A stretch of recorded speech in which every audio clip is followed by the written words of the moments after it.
Hey, what's up guys, it's DarkArmedDuelist, and today I'm going to be doing a for hire deck profile. So this deck is one of my favorite deck profiles of all time. It's a part of my top 30 decks of all time that are my favorites. I'm really excited to show you this one because it is one of my favorites of all time that just has so much cool support with the Champions for Hire, Falgo, the Justice for Hire, and it is a walking meme. So, without further ado, guys, let's get straight on this. Don't forget to like, comment, subscribe, hit that bell on there so you can become a part of the notification squad, and let's get straight on in this. And plus, this deck plays in my favorite style, and that is a beat-down swarm deck, which is one of my total favorite deck profiles, or total favorite kind of decks of all time. So first off, we're going to be playing 3 copies of Raphael, the Champion for Hire, which is the big daddy of the deck.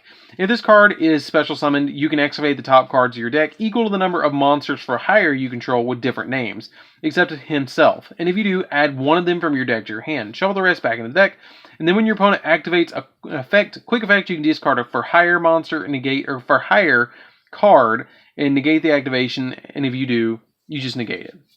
I wish it said destroy because it would actually trigger Falgo, so that kind of sucks. So then I play 1 copy of Dinah. Dinah is another champion for hire, and if you special summon, you can banish cards from your opponent's graveyard up to the number of monsters for hire you control with different names. And that's a really good effect, and it's really powerful to be able to do. And his other effect is that monsters your opponent controls cannot target monsters for hire you control with attacks except him, which can protect your lower attack point monsters like your Flo, your Donpa, and your Recon. Even Helmer has lower attack points, so that's why I play him as a 1-of, because they have to have something that's over 2,500 to get past him. Then I only play 1 copy of Wiz. Wiz is another good one that's a champion. Kind of a champion. It's the Sage. But if this card is special summoned, you can gain 500 life points for each for hire monster you control with different names. And this one does the exact same thing as Raphael, except with spells and traps. If a spell and trap is activated, you get to discard a for hire card and then negate the activation of the effect, which is really cool because you can just have both of them on the field and negate spells and monster effects, or traps and monster effects, whatever you need to stop your opponent. Then I do something that's a little unpopular, but I really like it, and that's 3 copies of Bravo. I really like 3 Bravo in my build because what Bravo does is such a good effect. All the for hire monsters share the same effect, that during your main phase you can special summon 1 monster for hire from your hand except another copy of themselves.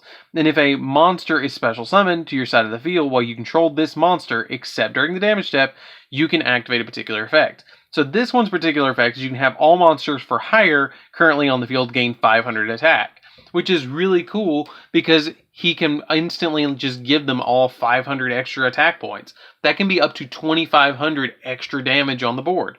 So I think he's a definite, in my book, 3-of. Then I play 3 copies of Seal. Seal is another really good one because you can target 1 monster for hire in your grave and add it back to your hand, which can get you some plays off just by getting those extra for hire monsters that you've already used back into your hand. Then I play 3 copies of Beat. Beat is probably the best for hire monster next to Raphael.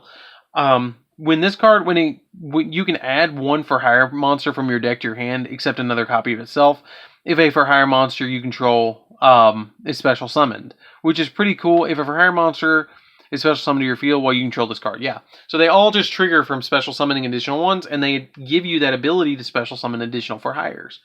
Then I only play 2 Helmer. Helmer I think is a good 2-of because it lets you discard a card and then draw a card. You discard any for hire monster and then draw another card, which is really good to get your bricks out of your hand. Like if you do draw 2 Bravos, yeah, discard a Bravo, get the Helmer effect, draw another to keep going. Then I play double Recon. Recon lets you pop set cards, and then Donpa lets you pop face-up cards, which is really cool. I really like that ability, being able to pop either or, just depending on what you need. The only reason I play Recon at a 2 is because you don't really see people setting that much stuff anymore. Donpa almost I want to bump to 3, and I thought about dropping 1 Bravo to bring it up to 3, but I really like 3 Bravo. Then the newest addition is Flo. We're playing 3 copies of Flo, and her effect is that you can target him for hire monster in your grave and then special summon in defense position, but place it on the bottom of the deck if it leaves the field, which is really good to be able to get stuff back like Raphael Dyna, Wiz, even Beat back onto the field because you can trigger their effects again after you've link summoned with Falgo if you didn't already activate their effects. Then I play 3 copies of Ash Blossom. Ash Blossom is just that extra hand trap ability that stops our opponent. And then something that I actually play that triggers our Falgo is 2 copies of Ghost Ogre. So Ghost Ogre is something that I play instead of my copies of Effect Veiler. So the reason that is because if a card is destroyed by battle or by card effect while you control Falgo, you get to draw a card. And if you control 3 or more monsters for hire with different names, including himself, then you get to draw 2 additional cards. So you just have 2 additional for hire monsters on the field with him. You get to draw 3 cards by triggering Ghost Ogre by popping an opponent's card. I thought about bumping this up to 3. I didn't know what to drop. So I was thinking about, again, maybe that 1 Bravo to get it up to 3 Ghost Ogres. So you're playing 3 Ghost Ogre, 3 Ash. But it just depends on what you want to do. I still like the 3 Bravo. But that's just me.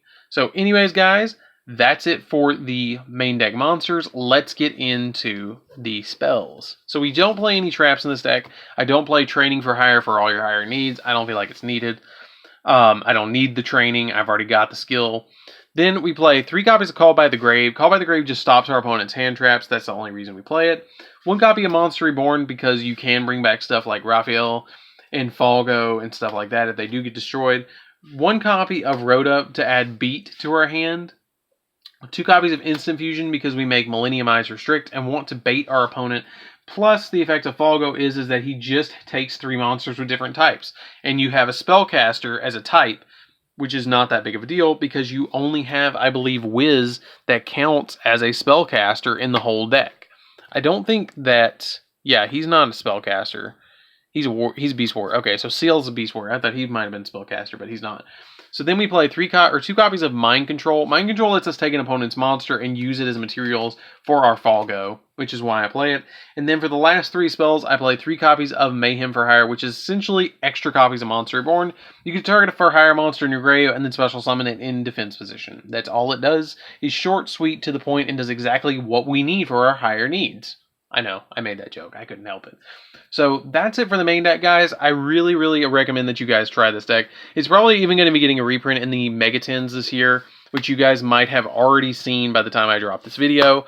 But that's something that's really interesting about this deck. They're going to be reprinting Dark Saviors in the Megatins, which I think is going to reprint the vast majority of this deck in it, which is going to be able to get you these beats, which are expensive. And then the Raphael, I believe, is a little expensive. It's not that bad, but it's going to be able to get you these and to be able to get you to get the beats, which beat, and I think this is a little expensive right now, but I don't know. When I bought it, it was.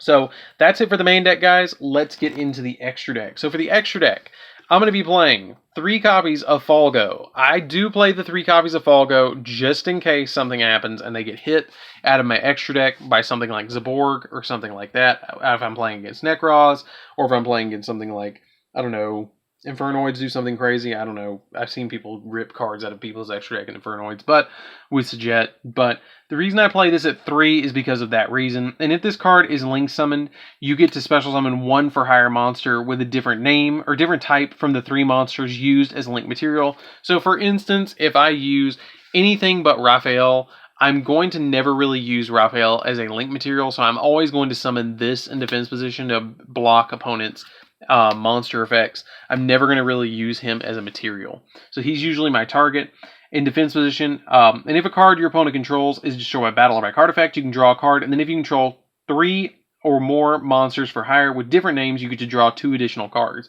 So you're already getting 1 on the field because of his effect. So literally all you have to do is have something else on the field, like a beat, and then you automatically get to draw 3. So it just gives you so many pluses off of that 1 Falgo. It's ridiculous. That's why I played at 3. So then we play Boral Sword. The other thing that you have to keep in mind is he cannot be used as link material, so you cannot link into Boral Sword with him. You have to commit to the Falgo. Then I play 1 copy of Boral Load just to help OTK a little bit. You can go into these pretty easily in for hire as well with the Falgo because they do summon so many materials. One copy of Blackluster Soldier, Soldier of Chaos. This card works surprisingly well in this deck because it does require you to have 3 monsters with different names, which is easy to do in this deck. Extremely easy because it's just like making a different Falgo. And if this card is Link Summon, you using a level 7 or higher monster, your opponent cannot target it with card effects, and it cannot be destroyed by an opponent's card effects either. When it destroys an opponent's monster of a battle, you get to target one. You get to activate one of the effects. Either it gains 1500 attack, makes a second attack during the next battle phase of your next turn, or you get to banish a card on the field, which is busted. Topologic Trisbania, I don't make this as much. Basically, just hits all the spells and traps on the field. Nightmare Unicorn bounces stuff. Phoenix pops spells and traps. Cerberus pops monsters. Alamirage is a good one because you literally have so many targets in this deck for Alamirage. You have Flow, you have Donpa, you have Recon, Helmer. I mean, you have just so many targets for this because they're under 1,000 attack, and you normal summon them, which is extremely easy to pull off. So I just play 1 copy of Alamirage. I play 1 copy of Linkuriboh for the Thousand Eyes. I play 1 copy of Daigusto Emerald just to be able to recycle my monsters. I really like the fact that you can play Daigusto Emerald in this deck now. And then I play 1 copy of Millennium Eyes Restrict and 1 copy of Thousand Eyes Restrict for my targets for my copy of Instant Fusion. So that's it for the deck, guys. I hope you really enjoyed this deck. Definitely give us a like. Definitely give us a subscribe. Hit that bell in there so you can become a part of the notification squad. I'm really excited to show you guys my other 29 plus deck profiles. I know this one's probably somewhere in like, I think I put this one at 26, which I'll have to look again, but this one was number 26, I think. 26, 27, right in there, as one of my favorite decks. So definitely give us a like and subscribe so you guys can continue to see all of the other decks. I'm really excited. Like, I literally am taking the deck profiles right now, and I have so many decks around me to record. So I'm really excited to show you guys them. So anyways, guys, this is DarkArmedDuelist. Don't forget to like, comment, subscribe. Hit that button there so you can become a part of the notification squad, and I'll see you guys in the next video. See you around, guys.